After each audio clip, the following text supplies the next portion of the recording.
Warm welcome to all who have gathered here today. Good afternoon, good evening, depending on your location. There's quite many of us, so it's absolutely wonderful. I would like to welcome you all on behalf of today's hosts, which are the EU-based Nuclear Transparency Watch and the Sustainability Learning Lab at St. Thomas University, New Brunswick, Canada. My name is Dr. Madis Vasser. I am a senior expert on SMRs um, in the environmental organization Estonian Green Movement, which is the Estonian chapter of Friends of the Earth. And I'm also a member of Nuclear Transparency Watch.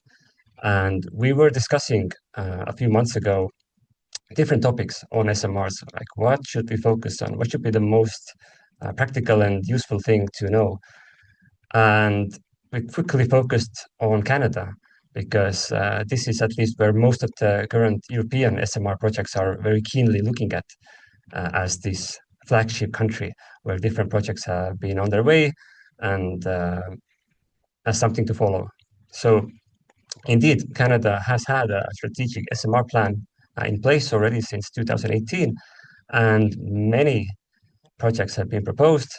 And our aim today is quite simple, is to assess how good or how bad these projects uh, are going currently, and to base it on facts, and to see perhaps what other players can also learn from it. Luckily, such an assessment has just been compiled, and with us today are two of the authors to present it to us. So we have Susan O'Donnell, who is an adjunct research professor at the Sustainability and Environmental Studies program and primary investigator of the CEDAR project at St. Thomas University in Fredericton, and also M.V. Ramana, who is a professor and Simons Chair in Disarmament, Global and Human Security, Director Pro Tem, School of Public Policy and Global Affairs at the University of British Columbia in Vancouver. And also we have other helpers in the chat. There's Bernane and Malcolm, who might answer some of your questions in the chat.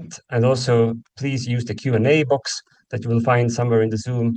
And I will do my very best to try to manage these questions and make sure that the most burning ones will be asked to the presenters as well. And yes, recording will be available, slides will be available afterwards. And the plan is to have about 30 minutes, maybe a bit more, of the presentation of the report card, so to say. Then perhaps a small short roundtable between me and the authors, and then plenty of time for Q&A. So don't hold back, ask what you want to know, and then we will make so that these things get answered. So without further ado, if I'm correct, then Susan should take the stage. Great. Okay. Hello, everyone. I'd like to start by thanking Malcolm de Butler from Nuclear Transparency Watch for inviting us to do this webinar and bringing Canada's story to a global audience. And thank you, Mattis, for moderating this event, and Bernane Lloyd, Northwatch and Nuclear Waste Watch, for being the chat master today. So today, my colleague M.V. Ramana and I will bring you our assessment of the progress of small modular nuclear reactors, SMRs, in Canada. We're working together on the research project CEDAR that is publishing the report today this webinar is based on, and most of what I will be saying today comes from that report. Canadians, as Mattis just mentioned, were introduced to SMRs in 2018, when the nuclear establishment in Canada published a report, A Call to Action, a Canadian Roadmap for Small Modular Reactors, and we call that report the Roadmap.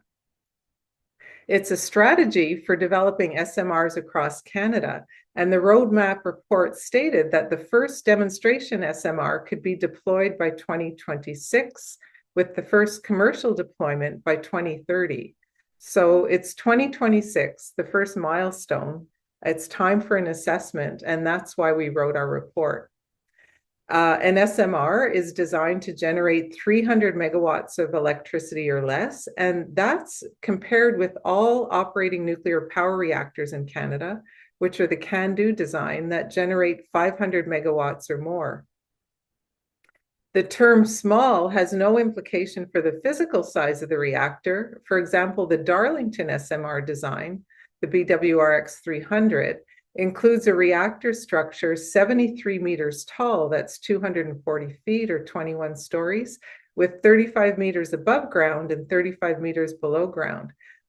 The term modular is aspirational. It refers to how these reactors are envisioned to be assembled on the site of the power plant using various components or modules that are manufactured at a different factory site. And some SMR designs are also described as advanced, and these refer to reactor designs that are not cooled or moderated with water, light or heavy water. So SMRs are very different from the existing CANDU design in Canada. Over the years, the CANDU models progressively got bigger to take advantage of economies of scale. The 2018 strategy to focus on smaller reactors is thus a major departure from this path. Building SMRs amounts to abandoning economies of scale, aspiring instead for potential cost reductions by manufacturing in factories. But these cost reductions will only happen if there are many orders from SMRs. But that is unlikely because, as Ramana will briefly discuss, electricity from SMRs will be very expensive. Our report reviews the 10 SMR designs that have or had a presence in Canada. We use two main indicators of progress: the financing achieved by the SMR design in Canada and the status of the SMR design development in Canada. And we do specify in Canada because all but one of the SMR designs are owned by companies that have offices and activities in other countries, primarily the US. In the initial SMR roadmap and the subsequent 5 official reports, the stated primary goal of SMR development is to decarbonize power grids to meet Canada's climate action targets. Another stated motivation for SMRs in Canada is economic development and jobs. And so far, governments in Canada, that's Canadian taxpayers, have spent more than $4.5 billion on SMR activities. So what did we get for that money? I will turn that over to Ramana to talk about. Thank you. Thank you, Susan. And thank you all for attending and for organizing this event. As Susan said, we are picking off from the SMR roadmap and we are trying to do an assessment. And the first thing I want to say is that quite early on, the Canadian Nuclear Safety Commission decided that it was going to try and enable SMRs to be set up in Canada. And so very early on, they started this looking at SMR designs through a process that's called the pre-licensing vendor design review. And what that is a process by which a nuclear reactor vendor would come to CNSC and talk about, give them details about their design. And CNSC's staff would try to evaluate whether it is possible to license this. So is there a roadblock or something like that? And as we will talk about it later, many of their conclusions typically say there is no roadblock towards actually building an licensing one of your designs. And then these vendors then can use it in multiple ways, for example, to raise funding. I start with this precisely because the sort of rush to moving SMRs to Canada and this for vendors to engage in the vendor design review process started somewhere in about 12, 13 years ago, and seems to have, you can date it to when the United States had a process in the Department of Energy to give funding for two SMR designs. Those things ultimately went to two light water reactor designs, Empower and NuScale. Following which, a lot of other SMR designers who were initially looking at the US market seem to have decided to move to Canada. And that's and the CNSC itself would say our licensing process is very different. And that's when a lot of them came up to Canada. So this is one of the things that we have sort of looked at. And the main nuclear reactors designs that were talked about in the roadmap itself where were of three different streams. One stream was the first stream is the BWRX 300 is the example of that. These are grid connected small modular reactors, typically close to 300 megawatts in capacity. And then they were in the second stream, there were two different designs which were considered to be advanced nuclear reactors. Like Susan said, these are nuclear reactor designs where the coolant is not water. And so there were two of these designs that were considered to be part of this stream. Those were the ARC 100, which is a sodium cooled fast reactor design, and the other is the Moltex reactor, the stable salt reactor, as they call it, which is a molten salt reactor, which also involves the extraction of plutonium from spent fuel through a process that the Moltex company calls WATS. Waste to what stable salt, and the fuel therefore for Moltex would involve also plutonium. And so these are the two designs that were considered to be part of these advanced reactors, Stream 2. And then lastly, there was the micro modular reactor, which is an example of Stream 3, which are reactors that are relatively small in their capacity. So initially, the micro modular reactor used to be a 5 megawatt reactor, and then they upscaled it to 15 megawatts. And these are intended primarily as off-grid reactors that would be in remote communities or mines and so on and so forth. All of these are very different from the CANDU reactor, which is the staple of the Canadian nuclear establishment. Canada has been building these CANDU reactors since the beginning of the nuclear age. They have exported it to multiple countries like India and South Korea. And they sort of, it's a heavy water cooled, heavy water moderated nuclear reactor, which uses natural uranium as fuel, which is uranium that's not been enriched. In contrast, the BWRX 300 and the micromodular reactor and ARC 100 would all require enriched uranium, and the Moltex stable salt reactor would involve the use of plutonium in its fuel, which has not been done in Canada so far. Just a very brief sort of updates on all of these different designs. The CNSC, the Canadian Nuclear Safety Commission, has issued a construction license for the BWRX 300 to be built in Darlington in Ontario. But it was even at the hearing that considered this design, it was clear that the design was still incomplete. There were still parts of the design about which there were questions, and the proponents did talk about having to update the design in order to meet some of the requirements for safety that the CNSC had set. So the construction license has been granted, but in order for the license to actually operate the reactor, it will require the full design details, and we will see how that comes about. So far, there has been a little over $3 billion in funding from the federal government and $1 billion in funding from the Ontario government. And this is all public funding. They have tried very hard to get private funding, but so far there have been no private investors. The Globe and Mail, Canada's leading newspaper, carried an article which talked about where a high-level OPG or Ontario Power Generation official said, exactly that they have not managed to get any kind of private funding. And what you see here is that this funding that is being provided so far is inadequate for even constructing one of those reactors. The plan is to build four of them, but the first one has been costed at $6.1 billion.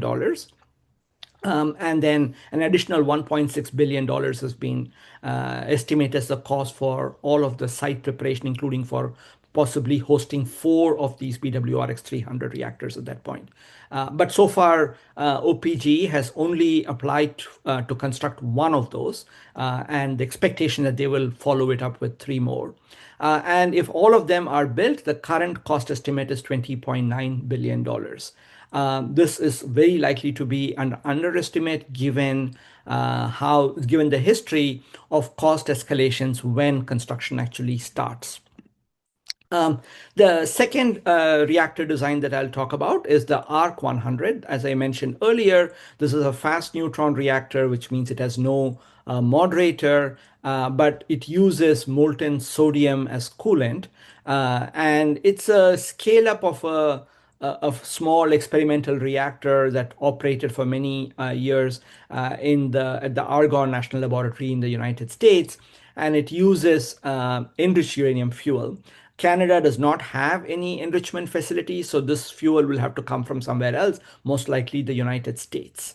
The other feature about the ARC-100 that is problematic is that most sodium-cooled fast reactors around the world have used something called MOX fuel, which is a mixture of plutonium and uranium oxide or other forms of enriched uranium oxides. In contrast, ARC is trying to use the fuel without any kind of oxygen in it, which means that it will swell when it is irradiated. Once the nuclear reactor starts operating, the fuel will be subject to a lot of damage by radiation, and it will swell up, and that can pose problems. The third reactor design, which I mentioned, is the Moltex stable salt reactor, which is kind of, again, unusual in that there have been molten salt reactor designs that have been considered around the world, and one operated for 4 years at the Oak Ridge National Laboratory in the United States. In all of those, the molten salt was in a large container where the fuel was sort of undergoing fission. In contrast, what Moltex is trying to do is to put the salt not in a large reactor vessel, but inside small fuel tubes. So it's kind of trying to combine the kind of fuel that is used in CANDUs or light water reactors with the molten salt, and there is no experience whatsoever with such a reactor. So this is a very experimental design about which there are a lot of questions. The fuel that it uses, as I mentioned, involves some mixture of plutonium and uranium. Different presentations from Moltex have slightly different percentages, so don't treat this as the final number, but this is just an illustration of how much plutonium, how much fraction of the fuel is constituted by plutonium and various other salts. The challenge with salts is that they typically tend to be very corrosive. So this is one of the problems that was encountered in Oak Ridge. And the other unique feature of this particular reactor is that to produce the plutonium, Canada would have to do reprocessing, which in a variation of the standard reprocessing process, which is called pyroprocessing, where there's an electric current that is sent through to try and separate out the plutonium and others.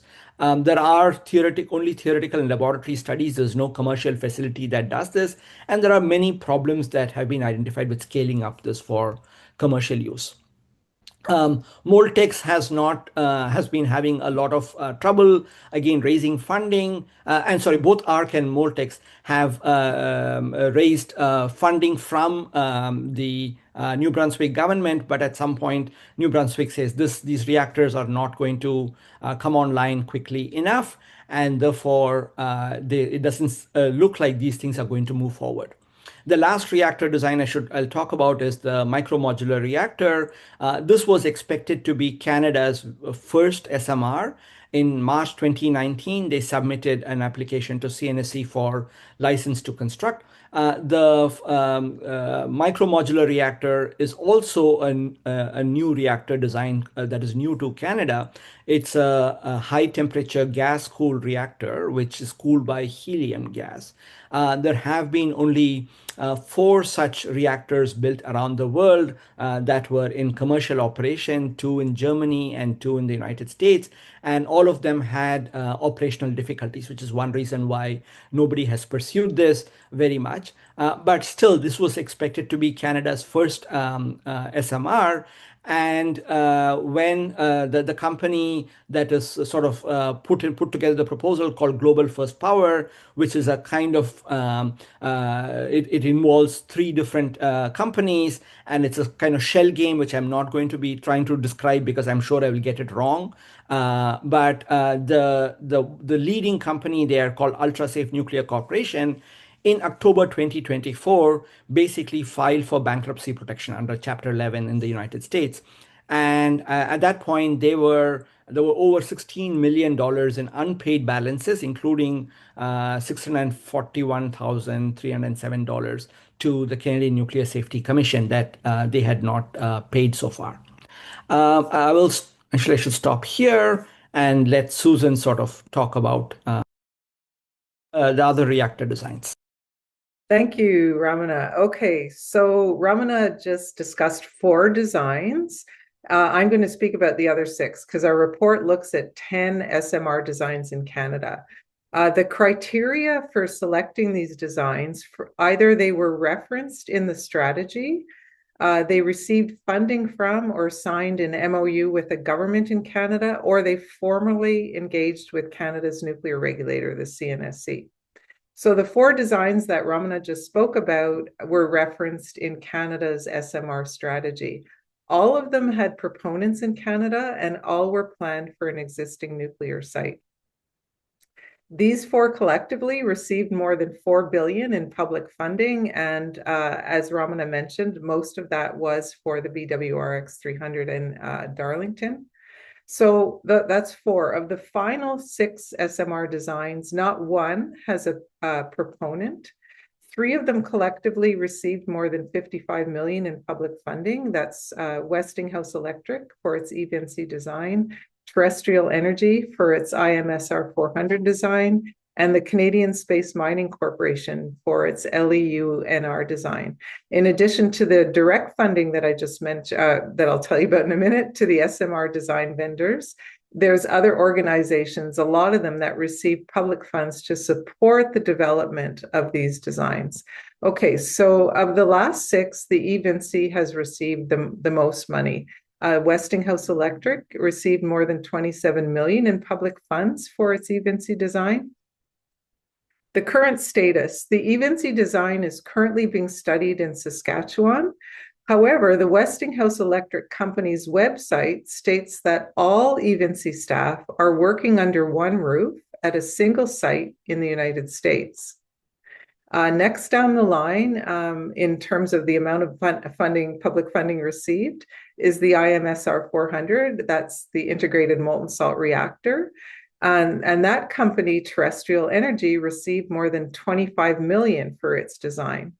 And so the current status is that after 2023, the Terrestrial Energy website has no more news releases featuring the design in Canada, and all of the significant updates in Terrestrial Energy's 2026 shareholder letter pertain to the US. And then the third reactor to receive significant funding is the LEU-NR, that's the low enriched uranium nuclear reactor. It's a micromodular reactor design. And it received more than $3 million in public funds to a company called Canadian Space Mining Corporation that since has changed its name.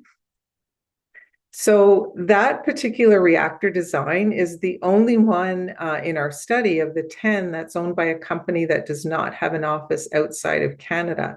The company CEO of that design said he wants to commercialize the technology, quote, for people living and working on the moon.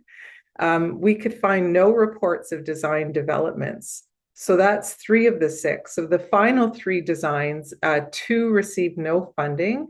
That's Holtec International for its SMR 160 design, and then Westinghouse again for its AP 300 design. And then there's a company, X Energy, that received over 400,000 for a study of its XC100 design.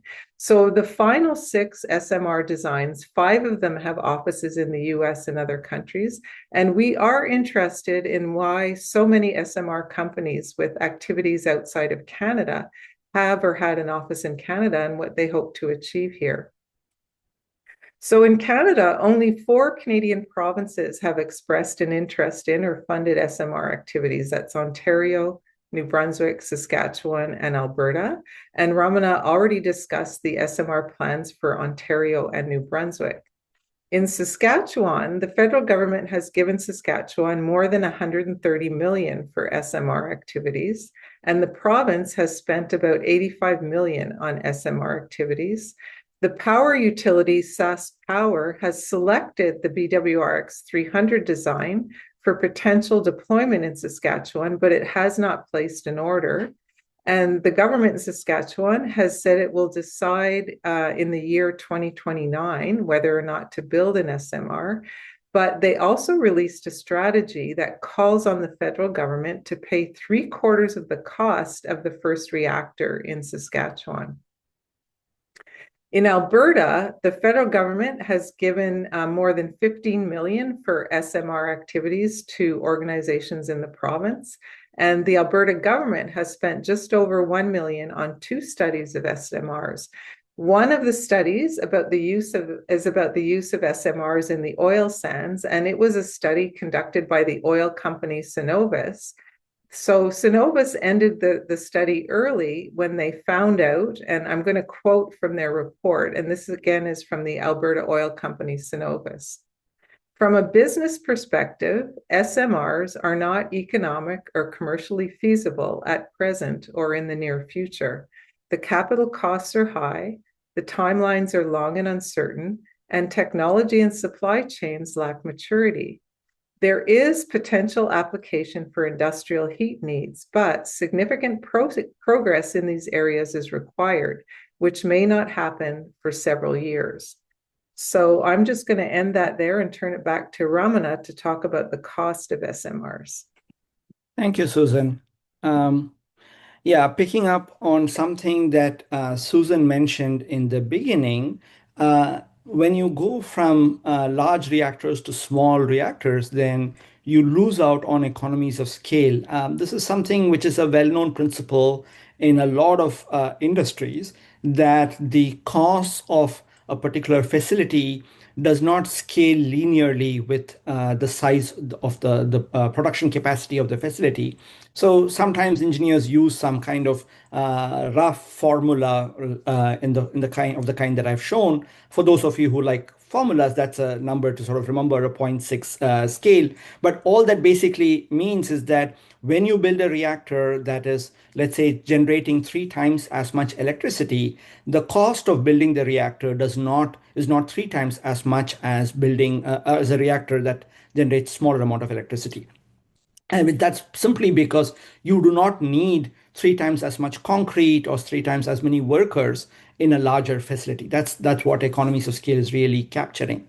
And this has been well known sort of theoretically in a lot of industries. And in the case of SMRs, if you look at all of the estimates for recently constructed or planned SMRs around the world, you see that their per unit costs are going to be much higher. I should have sort of clarified that when I'm talking about higher costs, it's in in terms of cost per unit of electricity production capacity. So cost per kilowatt or megawatt. And if you look at the cost estimates of recently, SMRs that are either under construction or proposed for construction, you find that the cost per kilowatt are all quite high. I'd like you to sort of focus in particular on the middle row for NuScale, which for some years used to be the SMR design that was expected to be constructed first in the United States. It was the first one to receive regulatory clearance from the Nuclear Regulatory Commission in the US, and they had a definite project in Idaho with a set of clients who are the Utah Association of Municipal Power suppliers. And that project, the cost of it kept going up and up, and then the final cost estimate came out to be $9.3 billion US for 462 megawatts. And if you try to calculate what that translates to in terms of how much it costs per kilowatt, it turns out to be about 250% more than the cost estimate per kilowatt of the Vogtle nuclear reactors, the large nuclear reactors that were built in the United States, in the state of Georgia. Those things ended up costing, they were initially expected to cost about $14 billion before construction started, and the construction cost exploded to $37 billion. And there's no doubt that if NuScale actually had gone ahead with construction, its cost estimate would have also exploded. So what I'm comparing here are the initial cost estimates before construction starts. And you see that the NuScale's cost per kilowatt is much higher than that of a large reactor. And large reactors themselves are not economically competitive. Therefore, there's no way small modular reactors are going to be competitive in a market. And one institution that has been tracking this quite for the last several years has been Australia's main research organization called the Commonwealth Scientific and Industrial Research Organization, CSIRO. And they've been producing reports every year, partly because Australia is having a debate over whether to build nuclear plants. And for various reasons, Canada and the province of Ontario have figured very prominently in the Australian debate. Ontario has been held out as a model place that Australia should emulate by the people who are proposing to build nuclear plants in Australia. And so CSIRO, for that reason and for other reasons, has been tracking particularly the cost of small modular reactors. And in their last report, they used actually the cost estimate of the Darlington power plant as their basis for their estimate for capital costs for small modular reactors. And what you see in this graph here are their estimates of what it might cost to generate 1 megawatt hour of electricity from different sources of energy. And you see that SMRs are the highest. It's that big band out there ranging from a little bit over 300, these are Australian dollars per megawatt hour to over 600 Australian dollars per megawatt hour. In comparison, you see that, solar and wind are under 100. So it's somewhere between 3 and 6 times the cost of wind, and even more in the case of photovoltaics. What's also interesting about the CSIRO study is that they take into account one of the standard arguments made by people who are lobbying or advocating for nuclear power to say we should not be compared with renewables because renewables do not produce a steady source of electricity. Their output varies with the speed at which the wind is blowing or how much the sun is shining. And so they say you cannot be comparing this. And so what CSIRO has done is to look at how much would it cost to ensure that the electricity grid can be reliably run with fairly high fractions of what they call variable renewables, wind and solar and possibly offshore wind. And they show that, even with as high as 90% of share, the cost is very, very modest and far lower than having to add a small modular reactor. The last thing I will mention about sort of economics is that there was one of the use cases that was proposed in the SMR roadmap and other documents that came out at that time was the stream of reactors that were meant for remote off-grid communities and mines and so on. And one of our students and a colleague of mine, we did a study back in 2020 where we looked at two elements of this argument. The first element of that argument is, are there really enough sites is there enough demand from all of these mines and remote communities for a large number of small modular reactors? Because as Susan mentioned, the economic argument for small modular reactors says we're going to move away from economies of scale to what kind of savings we can get through mass manufacture in factories. So if you're going to have to mass manufacture these, you have to set up a factory. The factory costs a certain amount of money, and if you have to justify that investment in the factory. If you're going to build, let's say, only if you're going to build thousands of cars, it makes sense to build a factory. But if you're going to only build one car, it really doesn't make a sense to build a factory. It's the same argument here. And what my colleagues and I did was to look at what is the demand, how many remote mines are there, and we looked at summed up all of that, and we showed that the amount of demand is inadequate to even justify building one factory. And the second element was we tried to calculate what will be the cost of producing electricity.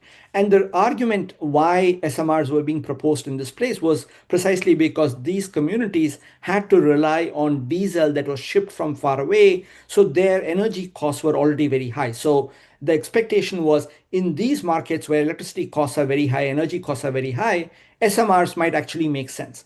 And we showed that that also is not true. The cost of producing electricity from SMRs is something like $3 plus, whereas the cost from diesel is about 30 cents, so roughly a factor of 10. This depends, of course, on the exact set of assumptions, but that basically shows that these are going to be uneconomical even in this remote circumstance. And I'll end my thing from that. I mean, Susan is going to talk a little bit more about the Canadian Nuclear Laboratories, which has been a central element in trying to promote SMRs. And I leave you with that quote from the president, which says, back in 2018, where he says, "The place is Canada, the time is now, your partner is CNL." Thank you. Thank you, Ramana. So this is my last part, and I saw some notes in the chat. I do not have slides. I'm just talking. So so there are many reasons why Canada is pushing SMRs, and in our report, we discussed several of them, but I am just going to talk about one of them here that's central, which is the Canadian Nuclear Laboratories that runs the Chalk River Laboratories, which is Canada's premier centre for nuclear research and development, R&D, and it has been for more than 60 years. And the institutions there want to keep it that way for SMR R&D. So a little more than 10 years ago, the nuclear establishment in Canada considered the Chalk River Labs to be out of date and run down. And Canadian Nuclear Laboratories convinced the federal government to modernize Chalk River. And the Chalk River Modernization Plan was built around SMRs. The plan was to demonstrate the commercial viability of the small modular reactor by 2026. And that was the MMR design that Ramana talked about. And the plan was to position Canada, and this is a quote, to take a leadership role in this emerging nuclear technology, with Canadian Nuclear Laboratories recognized globally as a leader in SMR prototype testing and S&T support. So the nuclear establishment made many promises about SMRs to the Canadian government and Parliament. And in 2016, the federal government committed $800 million over 5 years to modernize the Chalk River site. 2 years later, the cost of the modernization had arisen to $1.2 billion, and the cost has risen since then, but the actual costs are not available for public scrutiny for a reason I'll mention in a moment. The centerpiece of the Chalk River modernization plans is a new research center to conduct research on SMRs and so-called advanced nuclear materials, which is mostly the different fuels for the proposed SMR designs in Canada. The cost of the research center, which is planned to open in 2028, has tripled from its original estimate and is now projected to cost more than $1 billion. Canadian Nuclear Laboratories is also very active within the federal government and the university nuclear research community to push SMR research and development. And the reason that the SMR costs at Chalk River are not open to public scrutiny is that 12 years ago, Canadian Nuclear Laboratories was privatized. And since that time, Chalk River has been managed and run by private companies. So it's not subject to the Access to Information Act, and we don't know the details of its cost. When Chalk River was privatized, the contract was awarded to 3 companies. 2 of the 3 companies that were running Chalk River were American companies with ties to the nuclear weapons industry. And last year, the contract to run Chalk River was awarded to a different consortium. The contract is for $24 billion over 20 years. And so Chalk River is now run entirely by American companies. And interestingly, all these companies have ties to the nuclear weapons industry. Currently, a parliamentary committee is studying the management of Chalk River by American companies. The briefs filed with the committee raised questions about the nuclear fuel research going on at Chalk River and the potential links with the American nuclear weapons industry. But these are open questions that our research cannot answer. We can just ask them because the information is not public. So that's it. Now it's your turn. We've left a lot of time for questions. We're looking forward to your questions, and you're welcome to ask questions about anything we've said, about anything that's going to be in the report that you'll receive a link to very soon, or anything else about SMRs in Canada. Thank you.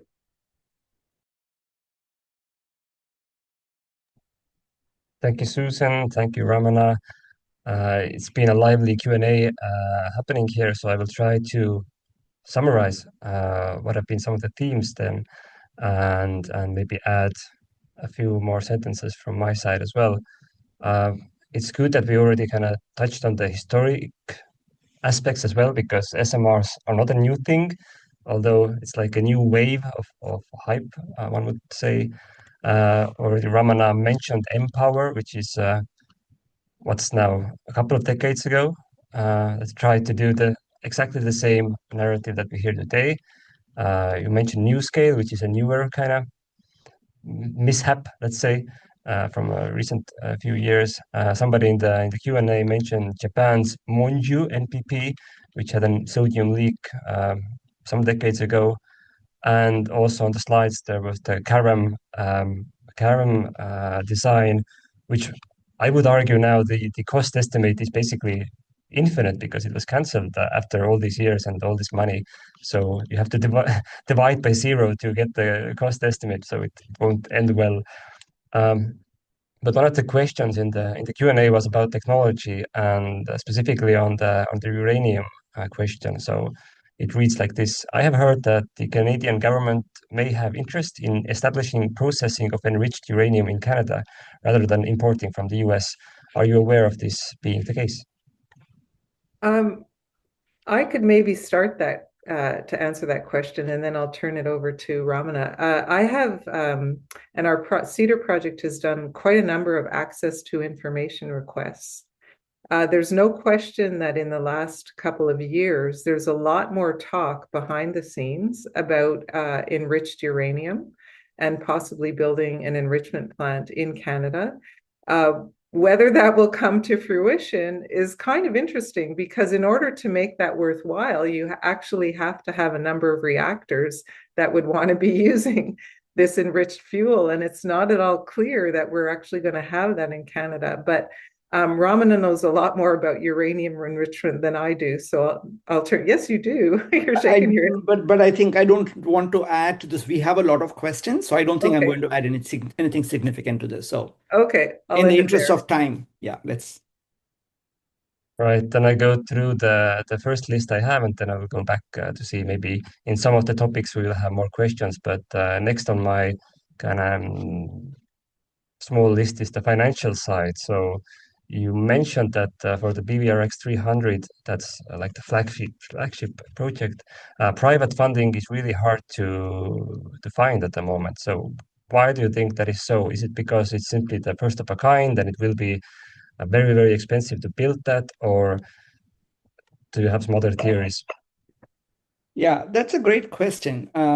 It's frankly, I don't really know why they've not been getting. I mean, the obvious answer is, it's going to be uneconomical, it's going to be expensive, there may be cost overruns, there'll be delays. and private parties will not want to come into that.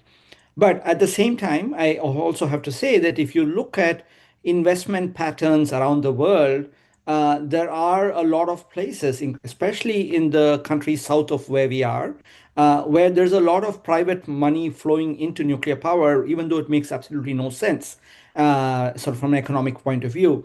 And so all that one can sort of assume is that the people who are investing in these nuclear plants either have too much money, or they are trying to do this as a way to first invest in it and then make the stock price go up and then eventually sell it off. So it's a kind of Ponzi scheme of some kind. That is not so common here in Canada compared to the United States. So that could be one reason. But real answer is I don't know. I cannot. I mean, I can guess some, make some guesses, but I don't think I really know. Yeah, I think you've heard, you've said it in some other places as well, that even Bill Gates doesn't put their money in, at least not in a considerable amount. Yeah, And also what we see in Europe, if I can comment as well, is that even if you start with private money, your goal is really to unlock the public funds. exactly, So we see it exactly. in Estonia, especially when for the few first years it was all about private capital, and then now it's transitioned into this. Well, we can't do anything without the public funds. Yeah. But in Uh, Canada, you didn't need the initial seeding from private funds. The government was already giving out money, so there's no need for them to put in their money. Another question related to the cost aspects that was asked is that when you look at the cost of electricity, does it include the cost of radioactive waste disposal usually? Yeah, in principle, the answer is yes. There is usually some kind of, I mean, it depends on how you do the cost estimates, not for the construction cost, but the cost of producing electricity.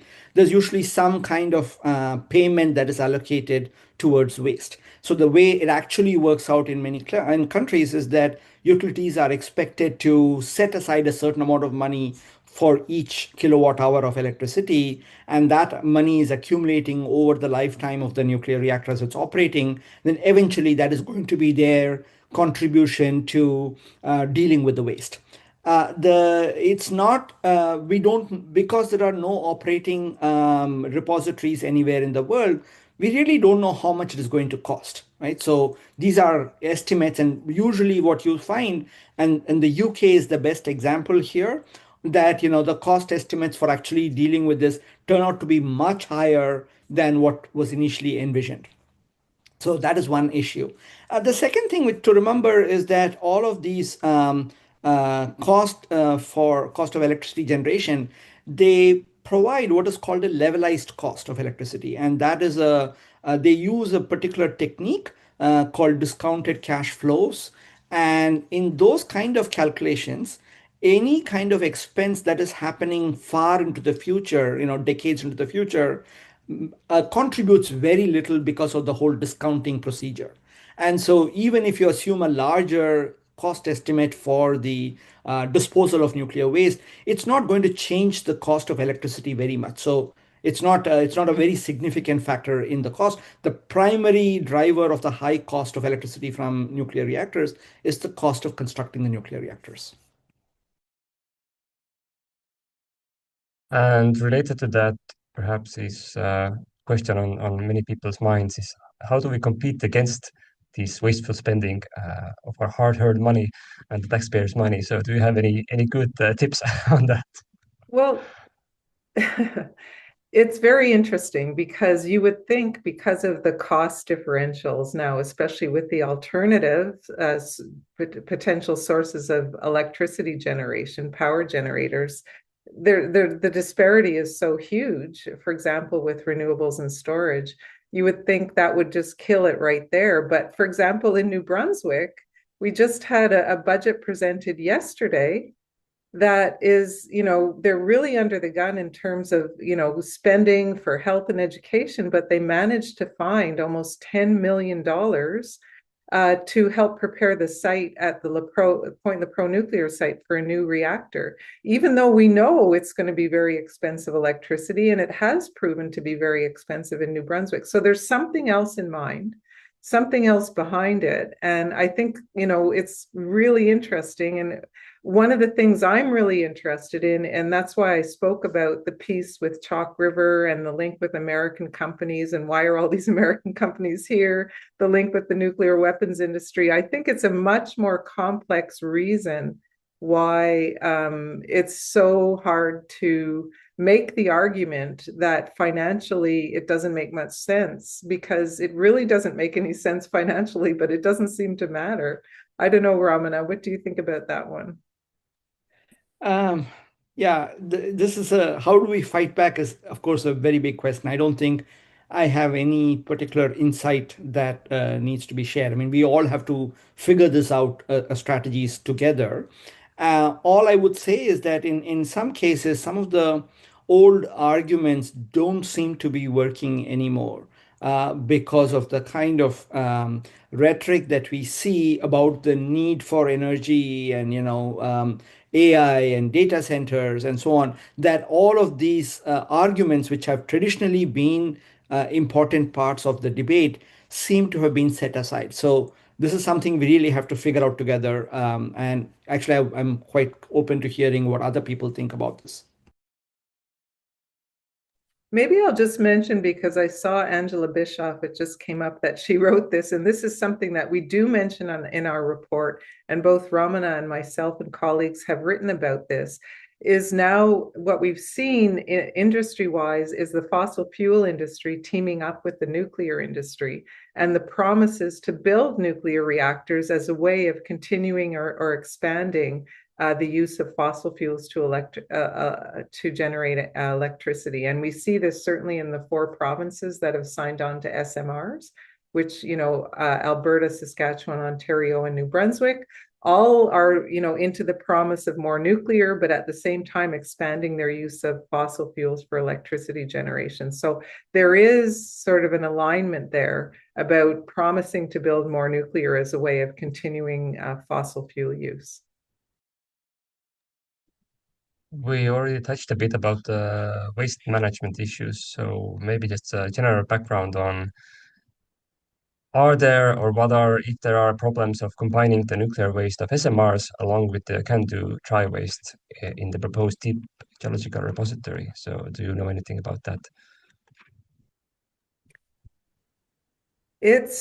I'll just say that I would say the Nuclear Waste Management Organization, which is the industry's organization, has been very, very fuzzy about what is supposed to happen with the waste from SMRs. And at times they say, well, it's going to be put into the other repositories with the CANDU waste, and then they say, no, we need another one. It's just very fuzzy. But Raman, I don't know if you can say anything about. Yeah, I think my own sense is that they pretend we can put it into the repository in some fashion. There's no need for a new repository. However, if some of these so-called advanced designs are constructed, especially the ARC 100 and Moltex and so on, the kind of waste forms that they will generate are not going to be disposable, or they cannot be buried in the same kind of repository, because they will require very different preparations in advance because of the chemical nature of those wastes. So I don't know if actually NWMO or anybody has grappled with this question adequately. And Brennan might also know things about this. And I will add from the European side, because Nuclear Transparency Watch is also part of the URAD2 science project that looks at, in other things, they also look at the waste streams of small and advanced reactors. And what I see from the eyes of the regulators in different countries is like real dread of like this type of waste will be quite different, and it doesn't seem to conform to the previous notion of what a nuclear waste package would look like or behave like. So a lot of research, just basic research, is really needed before we can actually answer this question. And Brunei, if you want to jump in from the Canadian side, feel free. Yeah, I'll just say, as Susan said, NWMO is playing a shell game on where the SMR waste will go. 2016, when the action plan came out, they were proclaiming that, of course, they could take the waste in the single repository. Since 2023, when they recommended in their integrated strategy for radioactive waste that there will be a deep geological repository for intermediate level and non-fuel waste. They have since then added in the fuel waste from new reactors. So that's the Peace River, Wesleyville, Bruce C, SMRs.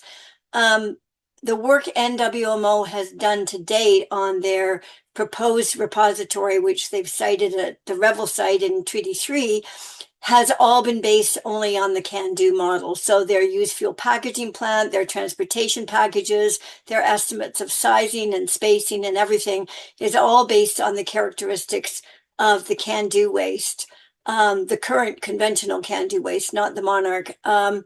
So I think they have to start at square one with a different waste, with different dimensions, different characteristics, different burn up, different heat, thermal print, all of that. So I think that they don't have a plan. Thanks. As one comment or question put it, there is a plan by the Moltex company saying that they claim that their technology will, in their words, use the nuclear fuel waste currently at the Point Pro nuclear generation site to make it go away and produce energy in the process. So can this claim be explained? And is this a correct claim? And just remind us again, how is the Moltex project doing overall? Susan can talk about how the Moltex project is doing overall. I'll just say a few words about this claim about using radioactive waste. So technically speaking, there is no way to actually use all radioactive waste, right? So radioactive waste is a catch-all term. It involves a lot of different radioactive substances that are produced inside the nuclear reactor, either through the process of fission or through the process of some of these materials absorbing neutrons and getting converted into other materials. Plutonium is one such material. And when this pyroprocessing or reprocessing or any of these processes are done, what they are trying to do is to extract out plutonium and maybe some of the unfissioned uranium, leaving aside all of the other radioactive materials. Those materials, there is no way to actually use in a nuclear reactor to fuel it because those other radioactive materials do not fission. And so there is the idea that you can actually use waste is kind of wrong, technically speaking. All you're using is one very small component of the waste, which is plutonium. Okay, maybe I'll just mention a few things. So last October, so 6 months ago or whatever, our energy minister said that the New Brunswick is no longer interested in waiting around for first of a kind reactors, specifically Moltex or ARC. So that's kind of how it's doing overall in New Brunswick. But I will just say that Moltex was one of the first companies to actually sign an agreement to do research on fuel with the Chalk River, with the Canadian Nuclear Laboratories. And they've since continued with several more agreements to do research on the fuel. And this is an example of, and why we do mention Chalk River in the report. The whole rationale is around doing research on advanced nuclear fuels. Well, if there's no advanced nuclear fuels in Canada, it kind of raises into question what all those billions of dollars at Chalk River for the modernization are for, if there's no fuel to research. So it is kind of interesting that the Moltex project has managed to kind of continue to do its research with Canadian Nuclear Laboratories, kind of as a rationale for making what's happening at Chalk River to make sense. But economically and in terms of proponent, there is no proponent for Moltex. It has no private sector funding of any relevance, and the government has basically abandoned it. So that's the story. So the next question will have a bit of a pre-story. It's about public perception. So it goes like this. The Ontario government is running daily TV ads here in Ontario, advertising the wonderful projects that are supporting to improve growth and making Ontario better. They include the Darlington SMR project in these ads and note that Ontario is a leader in deploying these technologies within the G7 group. And I want to ask, what is the current state of the Darlington project? Is it being built? Because in other countries we hear that it's almost done already. So what it is in like factual terms, and at the same time also how do some even very pro-nuclear people see this project in particular? Susan, do you want to start? No, go ahead. Thank you. Okay. All right. I mean, I'll just say, construction has started in a sense, but technically speaking, in the way that the International Atomic Energy Agency and others that try to track nuclear projects, they use a particular metric, a particular marker, which is when concrete is first poured into the base mat of the hole that is built to host the reactor. And so that hasn't happened so far, right? They are right now drilling the hole that Susan mentioned, 38 meters in depth. So that's what is happening right there. I want to sort of jump back to the question of the advertisements, and I think it sort of ties back to some of the discussions we had about how to fight back about this. So the thing to note about public perception is that it changes all the time. I've studied a lot of how the public views nuclear power, and you'll see these surveys and opinion polls. They vary all the time. And typically, when there is some event like Fukushima that reminds people that this is a dangerous technology, then the support falls a lot. And then, but the nuclear industry is constantly sort of putting out propaganda saying we need nuclear power, it's clean, it produces jobs, etc., etc. And so eventually these levels of support sort of keep rising, and we have to keep fighting back against this propaganda, and it's a very, very hard thing. The last thing I'll say is that, I mean, Susan also mentioned that jobs is often something that they sell very often in their advocacy for nuclear power. The jobs argument is interesting in that you are investing a huge amount of money, and no matter what you invest it in, there are going to be some jobs that are created. And the question is whether the product that is being produced through that investment is actually going to be usable. So one example I give is, if I had a lot of money and I decided that I want to spend, $50 million constructing a company, a factory that is going to manufacture video cassettes from the 1980s or something, right?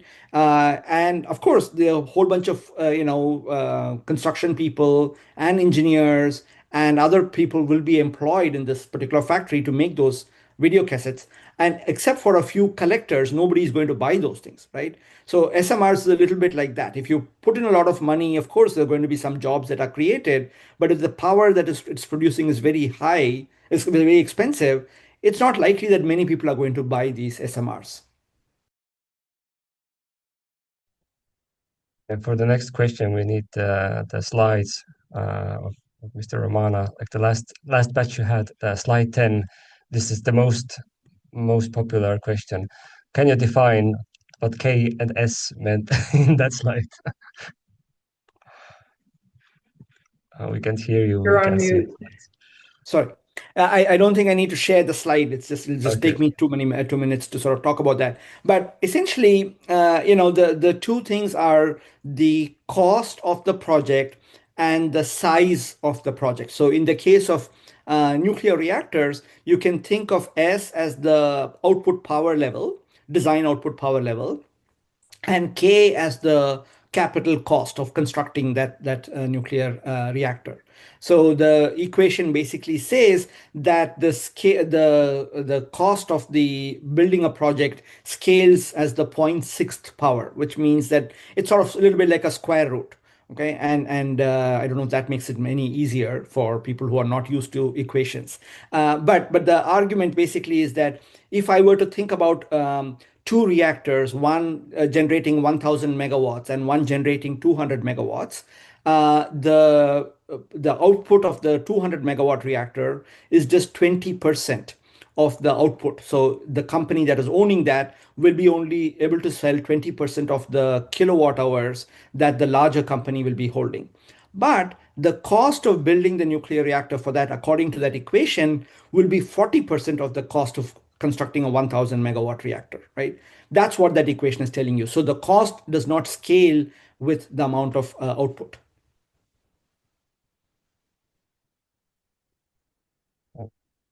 Another question or topical theme here in the Q&A is the military connection, or the question of, well, small reactors have been used by the military, at least in the US, for a long time. So what's the difference now with these on-land reactors? Why it is so difficult for them to be pushed out? They're very different. And actually, you do hear that from the nuclear industry themselves saying, oh, these things they've been around, everyone's using them, they're perfectly fine, etc.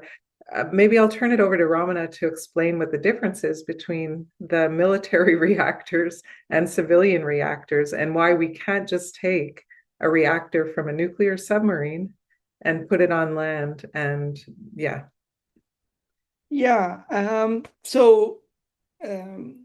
The military reactors are primarily in submarines, as Susan mentioned, and they produce all the power that a nuclear submarine is going to be using, including electricity. So in principle, you could connect a wire from that and try to transfer that, but that'd be very stupid because the nuclear reactors that are operating submarines are designed to do a lot of things that these on-land nuclear power reactors are not expected to do. So, for example, the power output of a submarine reactor might have to vary very quickly when the submarine is accelerating or suddenly stopping and things of that sort. These are not the kinds of demands that you typically make of a nuclear power plant. The power plant's output is typically held fairly constant, maybe a little bit of moderation in places like France to account for the fact that nuclear is such a large fraction of the energy output there. Anyway, so what that means is that the kind of fuel that is used in submarine nuclear reactors is very different and much more expensive than the fuel that is used in nuclear power plants, right? So it would actually be an even more expensive way of generating power than a typical large nuclear reactor or small nuclear reactor, which itself, as I've mentioned, is very expensive. Yeah, I put in the chat an article I wrote recently that talks about the many connections between nuclear power and nuclear weapons. That sort of addresses a lot of the other elements here. And also, when we talk about nuclear power, we also have to talk about the health impact. So, regarding SMRs, is there some different claims? I know there's recently been scientific articles about the proximity of nuclear power plants and relationship to cancer frequencies, but how do the SMR industry proponents frame that? Well, I'll just say, first of all, it's really not clear if we're going to have operating SMRs in Canada, right? So, I mean, I think those kinds of questions, and yeah, there's some interesting studies that have just come out kind of confirming what we have been shown in other studies, that there is some kind of a proximity relationship between, living within a certain number of kilometers of a nuclear power plant and having a higher incidence of cancer, different kinds of cancers in the population. But that supposes that we're actually going to have SMRs in Canada. I mean, I suppose a lot of people are banking on that the one at Darlington is actually going to work to generate electricity on the grid. Whether OPG is actually going to build the other three is an open question. It's still not clear. But presumably those reactors would have the same types of potential health impacts that any nuclear reactor would have. But I'll turn it over to Ramana. Yeah. So first of all, I'll say something which people who know a lot more about epidemiology have concerns about this recent paper. There are actually two papers that came out from Harvard Public Health School of Public Health. And I'm not the numbers that they cite are much too large for what you would expect. So that's just be careful about citing that. I'm not an expert on this, but people who know a lot more about this tell me that this is suspect, and I take them seriously. Okay? Just to say that, I'm not saying they're wrong, but I'm just saying that there are concerns about this. But in general, yes, nuclear reactors are going to be bad for health in possible two ways. One is whatever they emit during routine operations.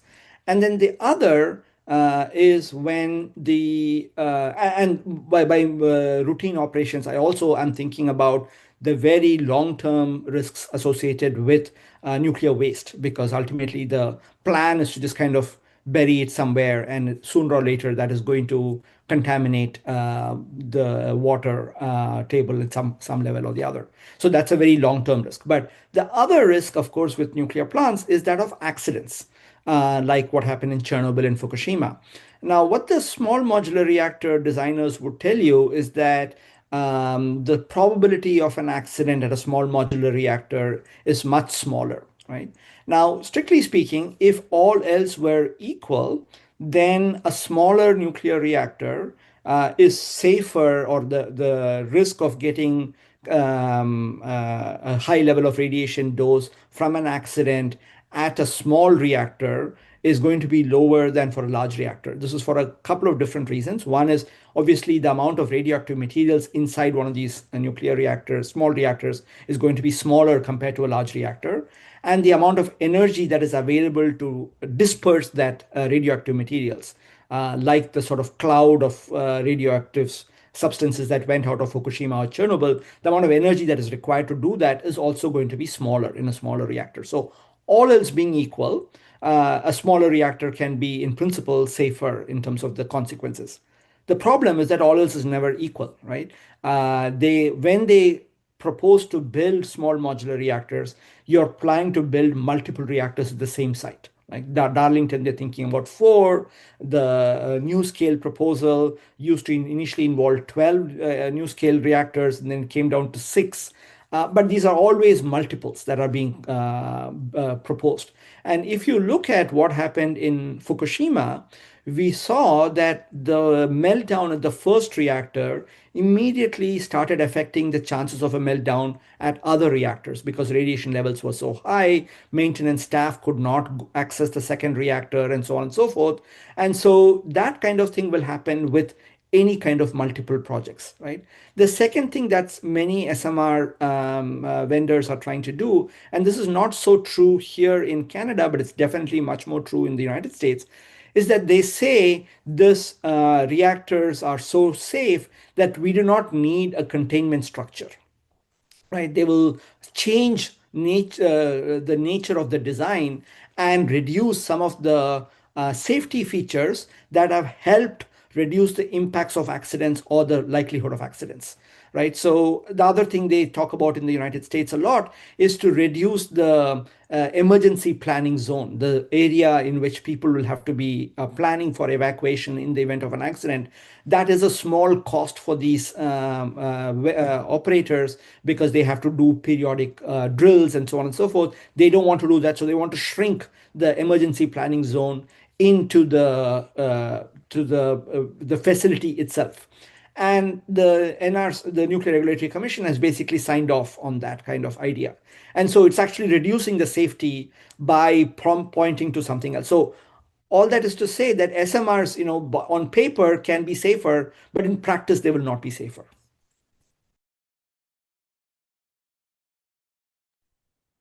Or again, as the European regulators are saying that if these SMRs will be closer to city centers, they will have much higher requirements for safety than something in the countryside somewhere. And perhaps the designers haven't thought about it yet. We're nearing perhaps the end of the time we have. I just wanted to maybe mention and ask your additions to this notion that if you're looking at the BBRX 300 in Darlington, it's a very special project in many sense. So when people, for example, in other countries are looking to also build the same design in the same time frame that is claimed, they need to remember that the Darlington site was not a greenfield site. It's next to an existing nuclear reactor. The planning didn't start in this very late process, it already is using an environmental assessment from 2010, I believe. So there's some special properties in this specific project. And am I also missing something else? Because like the claim that these SMR projects can be propped up in like 4 years or less is something that is very pervasive and might not be fully true. Maybe I'll just say something else, and I don't know if Ramana has any data on this, but one of the things that intrigued me about the work going on right now at the site, at the Darlington site for the BWRX 300 reactor, is the more than 3 kilometers of tunnels for the water cooling system that had to be built with a bespoke tunnel bore that was actually made in Europe, because we didn't have one that could do the job in Canada. So these are tunnels that are 6 meters wide and 3 kilometers long next to one of the Great Lakes. That implies to me that there's a lot of water required to cool the reactor. And I know that in France, for example, over the last couple of years with the dry summers they've run into water problems just cooling the reactors that they have. And sometimes the reactors have had to be shut down because the water levels were not sufficient, and the water that would be discharged was going to be too hot for environmental reasons. So I do have questions about, how these how the BWRX 300 in particular can be just kind of plopped anywhere that's not next to an ocean or a Great Lake, for example. Raman, I don't know if you've seen anything on that. Yeah, I mean, I think these are concerns. I think in France, it is much more of a concern than in Canada because of where they get their water from. The Great Lakes are called the Great Lakes for a reason because they are much larger, and so the temperature is not usually such a problem there. But definitely that's going to be an issue. I want to sort of go to the other part of the question about what Maddis mentioned about how fast are these going to be constructed, right? And again, the claim from the industry is that because of their modular techniques of manufacture of construction, the reactors can be built very quickly, right? Because they say, okay, we're going to have all these factories that are pushing out these modules. We'll just bring them to the site and assemble it. But historically, this was precisely the promise or the argument that Westinghouse made about its AP1000 reactor. For many, many years, they were talking about how the AP1000 reactor would be built within 36 months, which is 3 years. And for a while on the Westinghouse website, they used to have a small animated video that sort of brings all these kind of Lego blocks together, and it'll show 1 month, 2 month, 3 month. And then at the end of 36 months, you'll have a replica of a nuclear reactor, right? The real world doesn't operate like that. You can do computer animations, but in the real world, it took about 3 times as much of time to build in the AP1000 reactors. I think we'll see the same kind of thing with SMRs as well, that in actual fact, it is not going to be quick. And also, it is going to be stymied by this chicken and egg problem, which is unless you know that there is a sufficient demand for SMRs, no vendor would want to build a factory exclusively to build all the components for a particular SMR. So what many of these companies, including BWRX 300, are doing is that they make contracts with multiple companies, right? And each company is going to be supplying a different part, some from Hyundai, from all these places. That is a recipe for delays, for challenges. We have seen this process play out in Olkiluoto and other places where, because there are different suppliers, they never always sort of talk to each other properly. There's some translation challenges. And ultimately, when you try to install a particular component, it will not fit or something will happen, right? That makes them send it back there and bring it back a new component. That is the kind of challenge you should be expecting to see if these reactors start getting constructed, if people are following this carefully.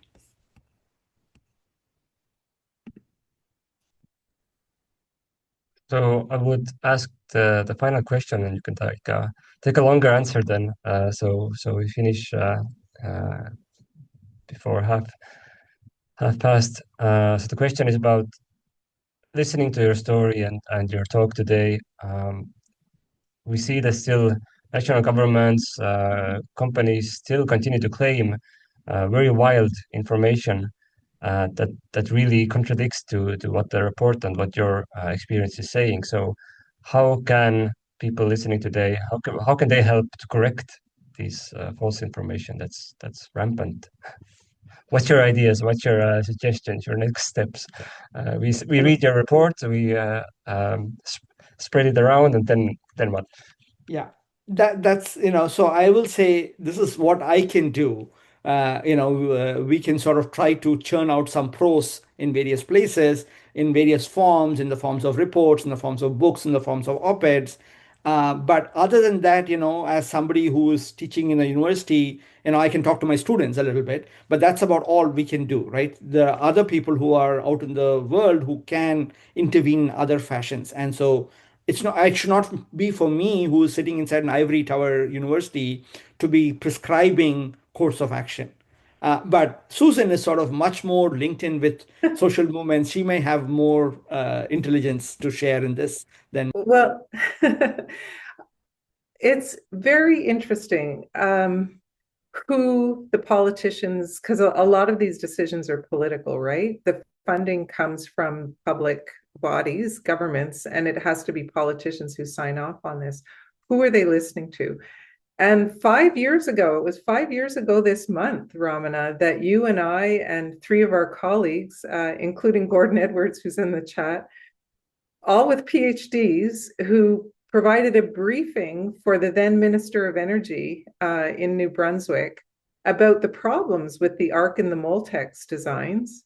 And we met twice with him to talk about this, and we had a briefing document.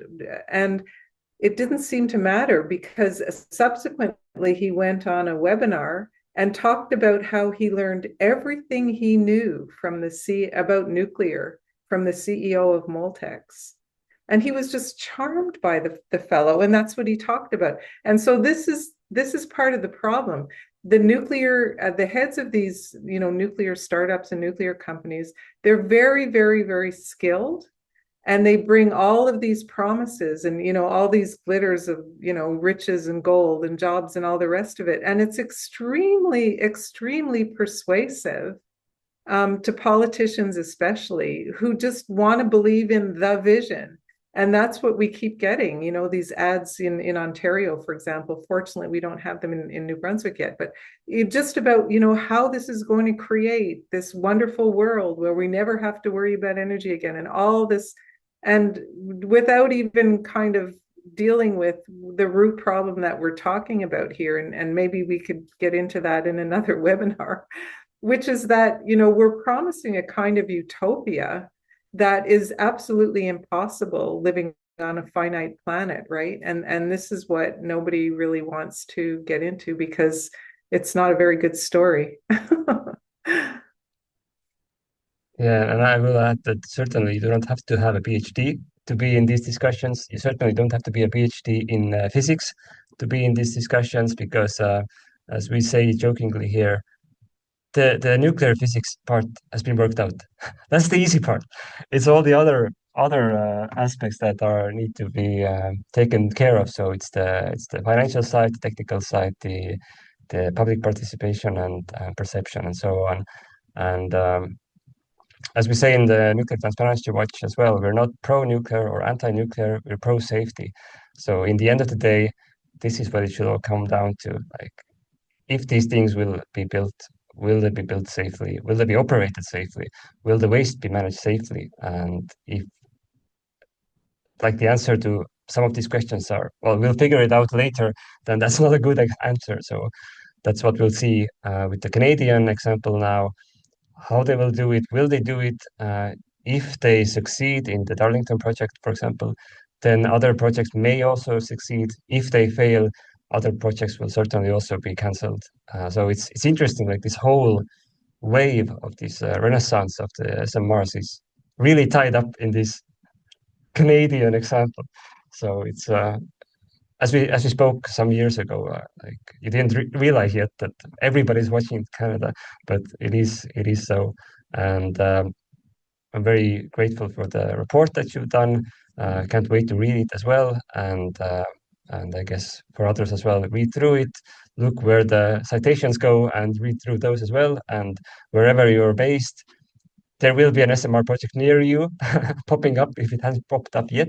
So I guess a good example or the good advice is to just dig into it, look what's it all about, see how much of it is real, factual, scientifically based, how much of it is just kind of beautiful 3D pictures of non-existing designs. And then I think the debate will be more high quality overall as well. So that's all from my part. If Susan or Mana wants to say some final words, now is your final minute. I'll just mention that Bernane, who handled the webinar registration, is going to send me a list of everyone who registered just right after this session. And within an hour, I will send you the link and publish the publish button on the report. So you'll be getting that soon. Thank you. And thank you all for attending and this very rich discussion and at least a shared sense of how we need to fight these projects. Thank you. Right, have a good rest of the day or the evening, wherever you are. Take care.